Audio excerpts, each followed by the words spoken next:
Hurry up, you worthless asset! Do you hear that sound? To a prisoner, that is the sound of a cage closing. But to a Wall Street investor, that is the sound of a cash register opening. Imagine I pitched you a business idea. I have a hotel chain where the guests are never allowed to leave. The government pays for their room and board, guaranteed. It is a recession-proof business. Rooms are empty. The taxpayers pay a fine to keep them full.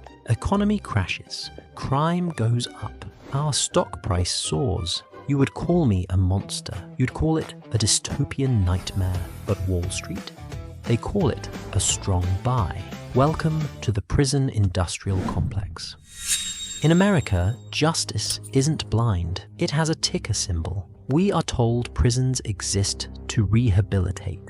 The reality: you are looking at a multi-billion-dollar asset class. They don't view a human in a cage as a tragedy. They view them as inventory. In the eyes of a private corporation, a prisoner is just a hotel guest with a very long reservation. To understand the horror, you have to understand one word: incentives. In a hospital, the goal is to cure the patient, to get them out. If a hospital made money by keeping you sick, you'd call the police. But in the private prison industry, their business model depends on high occupancy. In annual reports, companies like CoreCivic admit it openly. They list falling crime rates as a risk factor. Think about that. A safer society is bad for their bottom line. They need crime. They need addicts. They need desperation. Because if the beds are empty, the shareholders get angry. To ensure those beds stay full, they invented lock-up quotas. Contracts state the prison must remain 90% full at all times. Crime rate drops. The taxpayers pay anyway. How did the land of the free become the world's biggest jailer? America has 4% of the world's population, but 25% of the world's prisoners.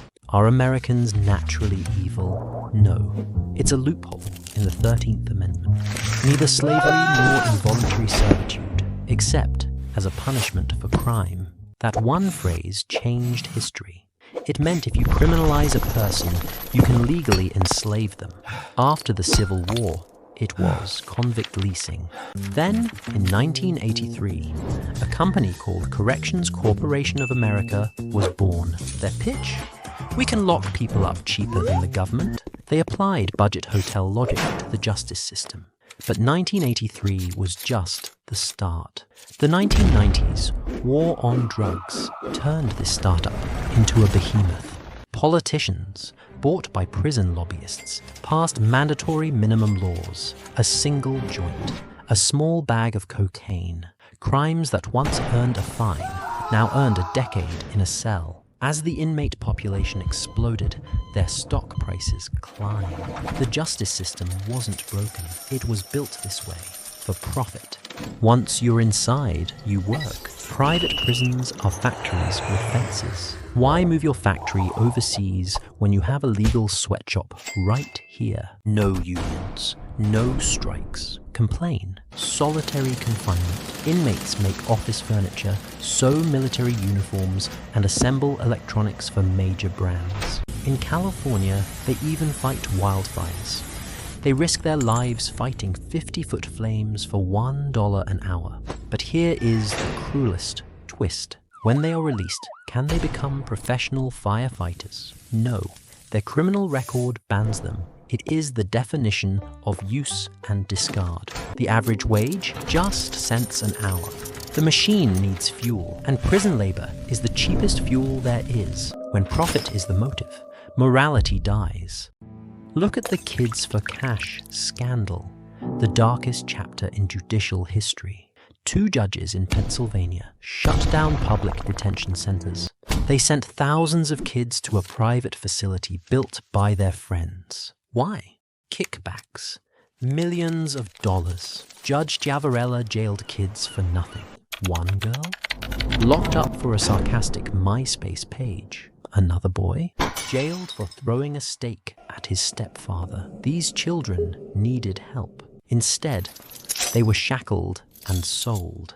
The judge didn't see a child. He saw a commission check. He ruined lives to buy a yacht in Florida. But regular crime wasn't enough. They needed a new market. They found it in immigration. Over 70% of people in ICE detention are in private facilities. It is their golden goose. Unlike prisons, ICE detention has no fixed sentencing. Inmates can be held indefinitely. Every day is paid for by the federal government. Private facilities have been cited for horrific violations: overcrowding, no medical care, unsanitary cells. But for shareholders, it's a gold mine. You see a border crisis, they see a bull market, but the exploitation doesn't stop at the cage door. They figured out how to monetize love. Imagine you are a mother. Your son is locked up. You want to hear his voice. In the free world, a call is free. In their world, a 15-minute call can cost $25. Two companies, Securus and Global Tel Link, control 80% of the market. They are the Apple and Samsung of misery. They charge fees to open an account, fees to add money, fees to get a refund. They even eliminated face-to-face visits, replacing them with video visits on a grainy screen for $12.99. They built a firewall between human connection and charged you a toll to cross it. And even when you leave, you don't really leave. Welcome to e-carceration. Instead of concrete walls, they now use digital shackles, ankle monitors. But here is the catch. You have to pay for the device. In some states, a parolee has to pay $300 a month to wear their own tracker. Lose your job and can't pay? You go back to jail. The cage is no longer a building. The cage is an invoice in your mailbox. There is a fundamental conflict of interest. A justice system seeks justice. A corporation seeks profit. These two things cannot coexist. Introduce profit into punishment, and you corrupt the soul of the nation. We built a machine that eats the poor and spits out dividends, and we are paying for it. Next time a politician talks about being tough on crime, check their donor list. Do they want to keep you safe? Or do they work for the sales department of a prison corporation? They say crime doesn't pay. They are lying. Crime pays billions. Just not to the victim, not to the criminal. It pays to the landlord who owns the cage. This is Money Noir. We don't buy the hype, we follow the money. Subscribe, because true freedom is realizing who is holding the keys.